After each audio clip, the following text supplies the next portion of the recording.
조용한 기도 하겠습니다. 예수께서 길을 가실 때 날 때부터 맹인된 사람을 보신지라. 제자들이 물어 이르되 라삐어, 이 사람이 맹인으로 난 것이 누구의 죄로 인함이니까? 자기니까 그의 부모이니까? 예수께서 대답하시되 이 사람이나 그 부모의 죄로 인한 것이 아니라 그에게서 하나님이 하시는 일을 나타내고자 하심이라. 때가 아직 낮음에 나를 보내신 이의 일을 우리가 하여야 하리라. 밤이 오리니 그때는 아무도 일할 수 없느니라. 내가 세상에 있는 동안에는 세상의 빛이로다. 이 말씀을 하시고 땅에 침을 뱉어 진흙을 이겨 그의 눈에 바르시고 이르시되 실로암 못에 가서 씻으라 하시니 이에 가서 씻고 밝은 눈으로 왔더라. 아멘. 평안하셨습니까? 제가 1년에 한 번씩 이렇게 찾아뵙고 말씀 나누고 지난 사순절 동안에 좀 많이 제가 힘들었었던 것 같습니다. 지난 부활주일날 하필이면 제일 기쁘고 뭔가 힘이 나는 그러한 주일날 예배드리고 났는데 허리가 삐끗해서 여기 회의는 와야 되니까요. 그래서 오긴 왔는데 좀 힘이 없습니다. 그래서 왜 하나님께서 이렇게 정말 죽을 똥 살똥하면서 사순절 고난주일 지내고 부활주일 지냈는데 이렇게 힘들게 하셨을까 생각해 보니까 오늘 우리 여기 또 장혜우 형제자매님들과 함께 헌신 예배 드리는 이 시간 때문에 너도 좀 아파 좀 봐야 된다 이렇게 하시는 것 같습니다. 감사하면서 정말 주님께서 부천제일교회를 통해서 일본 선교 23년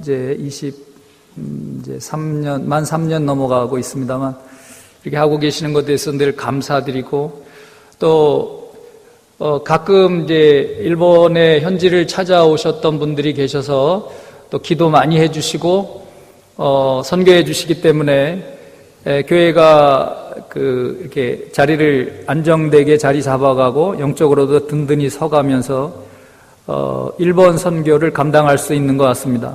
너무너무 감사드리고 교회가 든든하게 서가고 있는 이런 선교지의 이야기들 여러분들의 기도와 헌신 선교가 있었기 때문에 가능하다고 너무 감사드립니다. 예.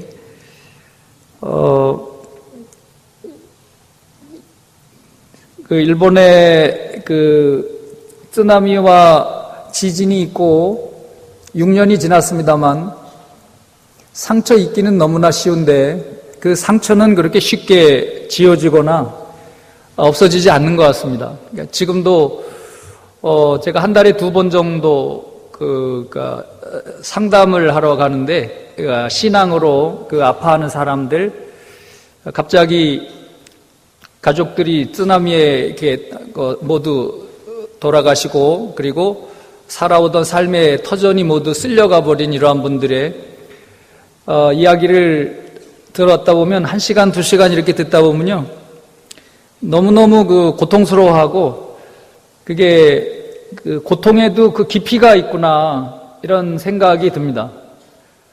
너무너무 이게 가슴에 피가 흐른다고 그럴까요? 그런 분들의 이야기를 듣다 보면 교회 안에서의 자그마한 갈등이나 가족끼리의 이렇게 갈등들 이런 것의 이야기를 듣다 보면 이렇게 아기들 장난하는 것 같은 그런 걸 가지고 저렇게 힘들어할까 이제 그렇게 느낄 때가 많이 있습니다. 여튼 저희 야마가타라고 하는 곳이 원래 이 한국에서 가정이나 또는 사업에 실패하셔서 또 결혼에도 실패하시고 그러셔서 마음의 상처를 많이 입으신 분들이 일본에 재혼하셔서 가정을 이뤘던 분들이 중심이 되었던 그래서 거기에 일찍이 최용석 최기석 감독님께서 거기에 교회를 세우셨고 이들의 아픔을 위로하고 말씀으로 그들을 회복시켜서 그리고 그들과 함께 만나는 일본인들에게 복음을 전해라. 그것이 아마 야마가타 우리 교회를 세우신 그러한 뜻이었던 것 같습니다. 이제 제가 가면서 저는 그 야마가타 우리 교회를 건강하게 하는 것은 물론이고 쓰나미와 지진 피해를 입었던 지역 복구하는 데 가서 선교 현장으로 삼고 교회와 함께 그 지역의 선교를 같이 감당하고 있습니다.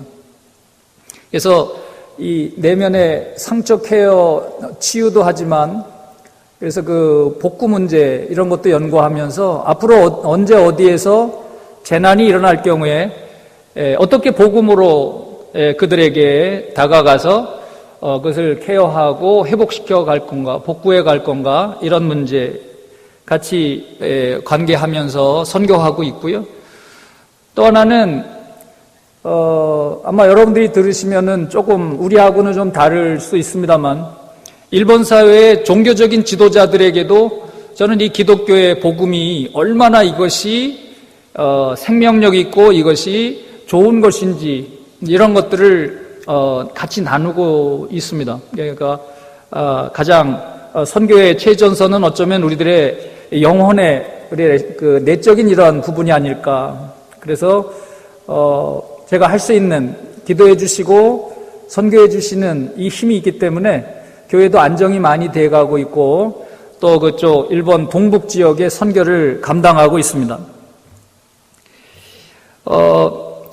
예수님께서 말씀하셨습니다. 너희가 거듭나지 않으면 하나님 나라를 볼 수 없다고. 제가 이씨 집안에 태어났는데 어머니 아버지의 자식으로 태어났다가 근데 그거 가지고는 안 된다고 예수님은 말씀하십니다. 한 번 더 태어나야 된다.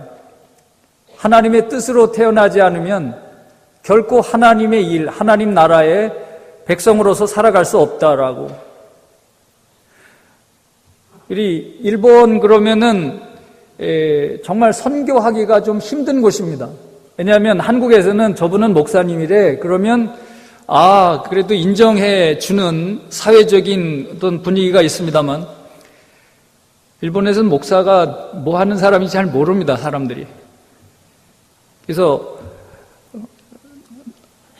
네가 하는 그 일로 너를 증명하라. 어쩌면 이제 그것이 선교 현장이지 않는가. 그래서 제가 가서 그들과 만나서 대화 나누고 그들을 위해서 사랑을 주고 그들을 위해 헌신하지 않는 한 선교는 일어나지 않는다고 하는 것. 그래서 제가 다시 거듭난다고 하는 것이 뭘까? 선교 현장에 가면 처절하게 고민을 하게 됩니다. 이 예수님을 어떻게 저들에게 전해야 되고 선교를 해야 될 건가? 그래서 정말 고민을 많이 하게 되고요. 기도를 많이 하게 되고 말씀도 처절하게 철저하게 읽게 되는데 우리가 거듭난다라고 하는 말, 저는 베드로에게 예수님께서 말씀하셨던 주는 그리스도시요 살아계신 하나님의 아들이라고 하는 베드로의 고백에 대해서 그것은 하늘 아버지가 너에게 일깨워 준 거다. 그래서 거듭난다라고 하는 것은 우리 누구네 자식으로 태어났던 우리들이 인생을 살다가 하나님의 뜻으로 다시 한번 우리들의 인생을 바라보게 되고 내가 하나님의 뜻 안에서 어떻게 살아가야 되는지를 눈떠가는 것이 아닐까 그렇게 생각합니다. 아마 여러분들이 들어보았을 사람인데 닉 부이치치라고 하는 그 사람의 이야기 많이 보셨을 텐데요. 닉 부이치치가 태어났는데 이 양팔이 없었고 양다리도 없이 태어났습니다. 요 다리 자리에는 요만한 손바닥만한 이런 다리가 밑에 달려 있었는데 그 사람은 너무너무 자기 자신이 힘들었고 고통스러웠고 어떻게 인생을 살아가야 될지 몰랐기 때문에 좌절을 많이 했다고 그럽니다. 그러다가 여러 번 자기 인생을 포기하려고도 하고 그랬는데 15살 때에 오늘 본문의 말씀을 접하게 됩니다. 제자들이 물었던 태어날 때부터 보지 못하는 이분에 대해서 제자들은 누구의 죄 때문에 저렇게 됐느냐 원인을 자꾸만 물으려고 했지만 예수님은 아니다. 하나님의 이 일을 나타내기 위한 것이다 라고 예수님 말씀하신 것을 이 말씀을 읽으면서 닉 부이치치는 온몸에 소름이 느껴지는단 온몸에 전율이 왔다 이렇게 고백을 합니다.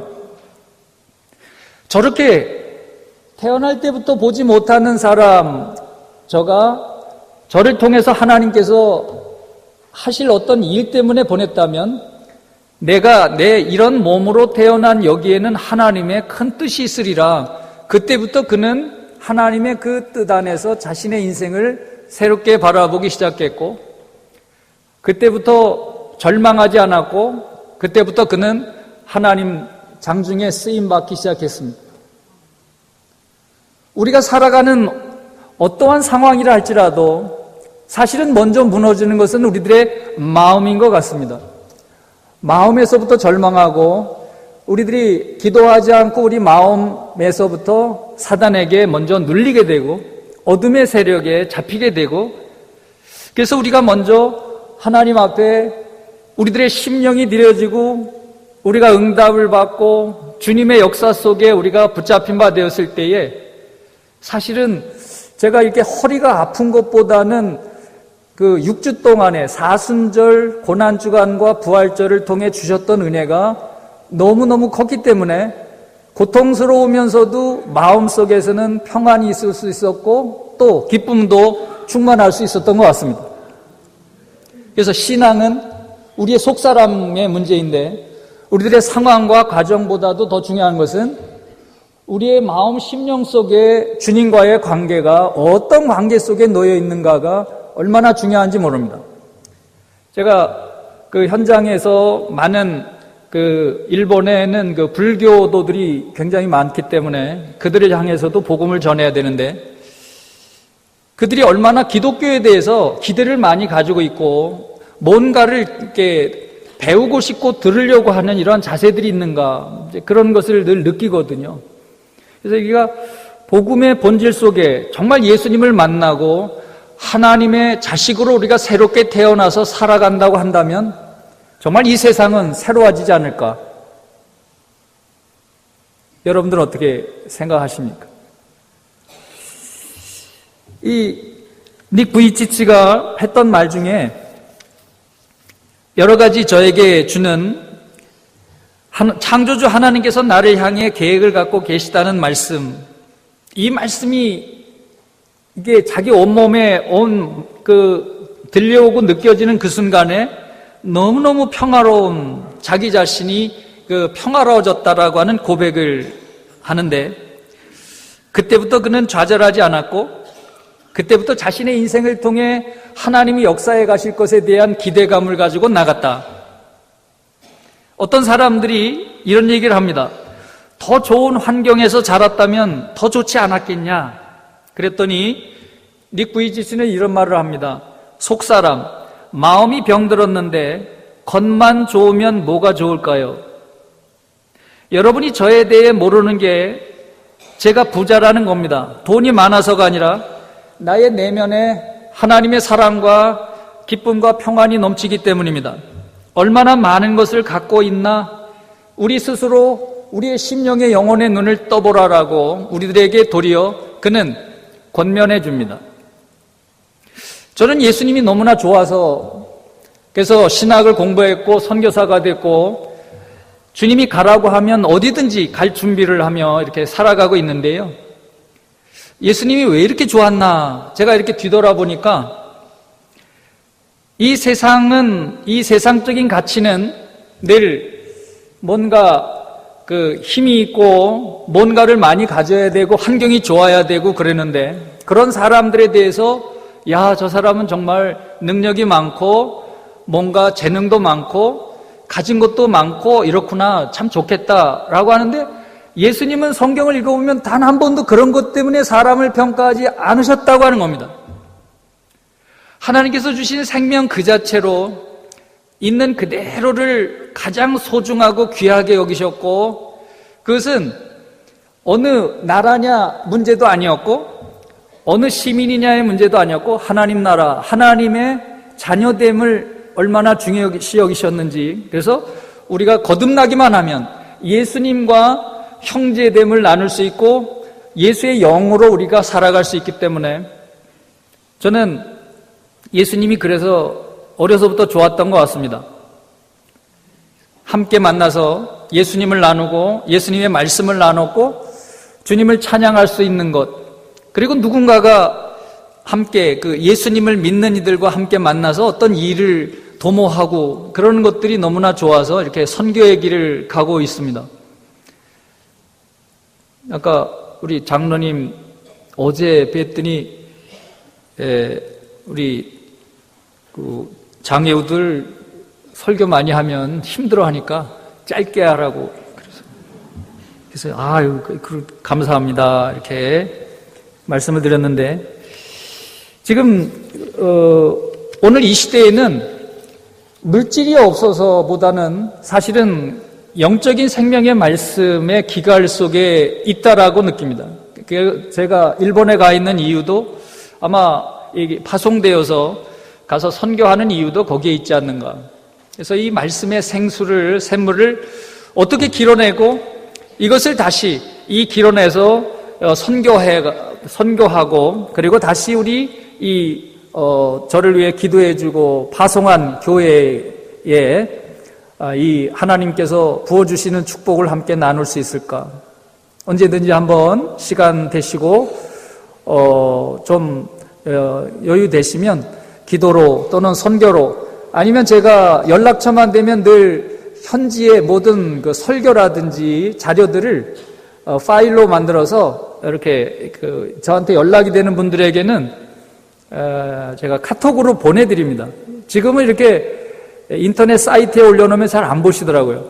그래서 이제 개인적으로 한 분 한 분에게 파일을 만들어서 설교한 것을 제가 다시 보내드리고, 이렇게 해서 은혜를 같이 나누고 있는데, 저는 이 예수님이 요한복음 10장 10절에서 내가 온 것은 양으로 생명을 얻게 하고 더 풍성히 얻게 하려고 온 것이다. 예수님을 우리가 믿게 되면 우리가 더 그 생명의 본질적인 것, 그래서 거기서 풍성한 그 생명을 누리게 되는, 우리의 상황과 처지가 어떠한 것과 관계없이 이것을 누리게 될 것이다. 이것이 여러분의 우리 성도님들의 삶 속에서도, 인생 속에서도 주님 속에 주님을 만나서 이 충만한 은혜를 늘 맛보시고 누리시기를 주의 이름으로 축원드리겠습니다. 이 헨리 나우엔이라는 분도 이런 것을 경험했던 분인데, 늘 너무 똑똑하고 하버드 대학의 교수를 하면서 그러다가 어느 날 존이라고 하는 사람을 만났다고 그럽니다. 근데 이 존은 늘 이런 질문을 던졌습니다. 집이 어디예요? 오늘 밤은 어디에 계실 거예요? 이렇게 두 마디 질문을 던지는 존이라고 하는 친구를 만나게 되는데, 이 헨리 나우엔은 그 똑똑하고 지적인 모든 것들이 이 존이라고 하는 조금 정신지체를 가지고 있는 분의 이 두 마디의 질문에 자기의 인생은 길을 바꾸게 됩니다. 아, 그래. 내 생명의 주인 되시는 창조주 하나님께서 나에게 던져주시는 말씀으로 받아들이게 되는 거죠. 교회라고 하는 것은 그리스도의 몸이라고 그럽니다. 몸이라고 하는 것은 제가 이렇게 살아가면서 느껴보니까 제일 약하고 아픈 부분이 가장 중심이 되어서 움직여가는 것이 몸입니다. 그래서 이 교회에서 아마 오늘 헌신 예배를 드리는 우리 장애우들이 가장 하나님의 관심과 사랑을 받고 가장 많은 모든 사람들의 관심이 여기에 집중되고 있는 교회라면, 이곳은 바로 오늘 이 시대에 이곳에 하나님 나라, 천국을 맛보는 그러한 공동체가 되리라고 봅니다. 그렇지 않은가요? 우리 몸이 손가락만 아파도 그 손가락의 모든 그 신경계, 모든 관심이 거기에 집중되어서 그것을 케어하고 치유해 가듯이 아마 가정도 그렇고 또 하나는 아기들이 태어나면 아기들은 아무것도 돈도 못 벌어오고 집안 청소도 못하고 아무것도 못하는데도 그 아기 중심으로 가정이 밝아지기도 하고 온 가족들이 아기 중심으로 살아가는 모습들, 거기가 정말 좋은 가정인 것처럼 교회는 별 그렇게 하는 일이 없지만 그들 있는 그 자체로 생명체가 생명이 있는 것만 하더라도 그것이 좋고 사랑스럽고 함께 힘을 얻는 그러한 공동체, 그것이 하나님으로부터 주어진 생명으로 거듭난 자들, 이 천국을 살아가는 이들의 모습이지 않을까. 오늘 우리들의 시대가 얼마나 힘들고 어려운 시대인가 너무나 잘 압니다. 그렇기 때문에 주님이 필요합니다. 주님 때문에 우리가 힘을 얻고 주님 때문에 우리가 소망을 갖게 되고 천국의 소망을 갖게 되고 그리고 힘겹고 어려운 시대에 선교가 가능한 이 모든 것 주님이 계시기 때문입니다. 늘 함께, 늘 항상 여러분의 가정과 교회에 주님의 충만한 은혜가 넘쳐나기를 간절히 축원드리겠습니다. 기도하시겠습니다. 우리의 소망이 되시고 우리에게 생명 그리고 그 풍성한 생명의 삶을 살아가도록 예수 그리스도를 이 땅에 보내신 하나님 아버지 영광 돌리며 찬양 올려드립니다. 하나님, 저희들을 이 땅에 오늘 이 시대에 여기에 보내주신 데는 큰 뜻이 있는 줄 믿습니다. 이것에 우리의 영혼의 눈을 뜨게 하시고 우리들의 삶 속에 주님을 모셔드려 언제나 우리의 심령과 삶 모든 것에 주님의 생생하게 임재하시고 살아계신 하나님의 말씀이 우리의 심령 속에 가득 차고 성령의 충만함 속에 살아가는 귀하고 복된 영혼들, 이 밤에 주님 앞에 헌신하는 몸을 드리며 삶을 드리는 우리 장애우들을 축복하여 주시고 주님의 풍성한 은혜와 넉넉한 사랑으로 늘 감싸주셔서 이 땅에서 평화를 맛보고 천국을 맛보며 언젠가 주님의 나라에 들어갈 때에 아빠, 저의 인생살이 참 주님의 은혜 속에 살았습니다 고백할 수 있는 예수님만 붙들고 나아가는 축복의 일 되게 도와주시옵소서. 일본 선교를 위해 늘 기도하며 선교하고 있는 우리 부천제일교회 많은 주님의 사랑하는 우리의 성도들 주님께서 은총 베푸시고 축복하여 주심을 믿고 예수 그리스도 이름 받들어 감사하며 축복하며 기도 올립니다.